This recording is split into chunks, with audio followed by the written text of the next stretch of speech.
কিন্তু আপনাদের ম্যাক্সিমাম প্রডিউসাররা যারা আছে, আমি সবার কথা বলবো, কিছু কিছু মানে কিছু কিছু আছে, তারা কি করে এই মেয়েগুলো নতুন যারা ঢুকতে চায়, এই ভালো ভালো মেয়েরা ঢুকতে চায়, কিন্তু পরবর্তীতে তারা থাকে না। কি হচ্ছে, মিডিয়া ইন্ডাস্ট্রি ভালো কাউকে কেউই আসার সুযোগ পাচ্ছে না। হ্যাঁ, এটা তো খুব ভালো থিং, তাদের ডিগনিতে তাদের কাছ থেকে অনেক খায়।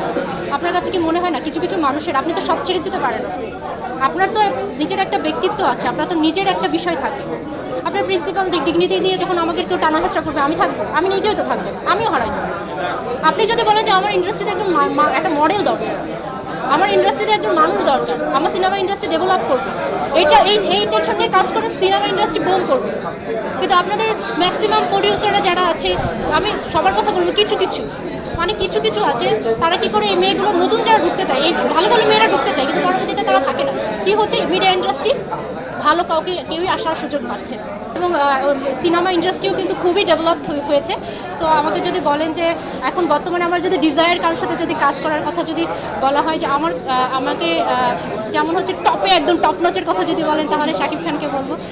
এছাড়াও যারা অনেকেই আছে, তারাও খুব ভালো ভালো অ্যাক্টিং করছে। তো অবশ্যই মাঝে মাঝে ফেস করে, মডেলটা ফেস করে, আমাকে অনেকেই মেইল করে, আবার ফেসবুকের ভিডিওস দেখে অনেকেই মেইলস করে। আমি একটু লিবারাল টাইপের ভিডিওস চাই, being a model I can do that. So দেখা যায় যে অনেকেই অনেক সময় ভাবে, মানে বডি মানে ড্রেস আপের উপরে মানুষ তো আমরা অনেকেই সহজে জাজ করতে পারি মানুষকে। তো দেখা যায় ও যেহেতু ড্রেস আপে একটু ওপেন আছে, হয়তো বা আমি তাকে যদি কোনো কিছু অফার করি, ও মনে হয় সহজে অ্যাকসেপ্ট করবে। সো হ্যাঁ, এটা কিন্তু করে, মেইলে আমাকে দেখা যায় অনেকেই অফার করে, ভালো ভালো জায়গা থেকে অফার করে, মুভির জন্য, সিনেমার জন্য, বা বলে যে একটা শ্যুট করে দাও, তোমাকে অনেক টাকা পে করবো। কিন্তু আসলে কি, এগুলো আসলে আমার তো ডিগনিটির উপরে কিছু না। আমি খুব ভালো একটা ফ্যামিলি থেকে বিলংস করছি, আমার বড় 3 ভাই, আমার ফাইন্যান্সিয়ালি কোনো প্রবলেম নাই, আমি যখন যেটা চেয়েছি তখন সেটা পেয়েছি।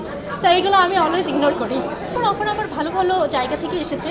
আমি কিছু কিছু জায়গায় কথাও বলে রেখেছি যে আমি যাতে আমার পড়াশোনাটা শেষ করে দেন, আমি একটা অ্যাক্টিং স্কিল বাড়ানোর পরে দেন আমি আমার সিনেমাতে আসার প্ল্যান আছে। আমাকে অনেকেই অফার করেছে, বাট ইনশাল্লাহ আমি হচ্ছে খুব তাড়াতাড়ি আমার পড়াশোনাটা শেষ করে, আমার ইচ্ছা আছে ইন্ডিয়াতে যাওয়ার পরে দেন হচ্ছে সিনেমাতে ঢোকার।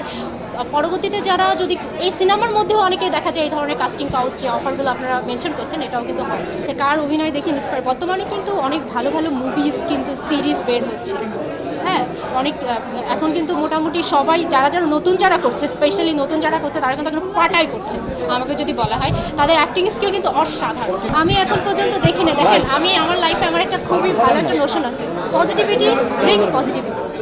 আমার কাছে তো মনে হলো না যে আজ পর্যন্ত কোনো মানুষ করলেও আমি জানি না যে কেউ একজন এরকম কিছু করেছে, করার পরে অনেক দূর চলে গিয়েছে এবং তারপরে যে সে খুব ভালো কিছু এনেছে। আমি এরকম কাউকে এখনো দেখি না। তবে আমি যতটুকু জানি, কারণ আমি অলওয়েজ মানে আমার নিজেকে নিয়ে ব্যস্ত, মানে আদার পার্সন কী করছে না এই জিনিসটা মানে একদমই আমার কনসার্ন থাকে না, বিলিভ। এখন কেউ সাকসেস হয়েছে কিনা আমি এখনো এটা আসলে বলতে পারবো না।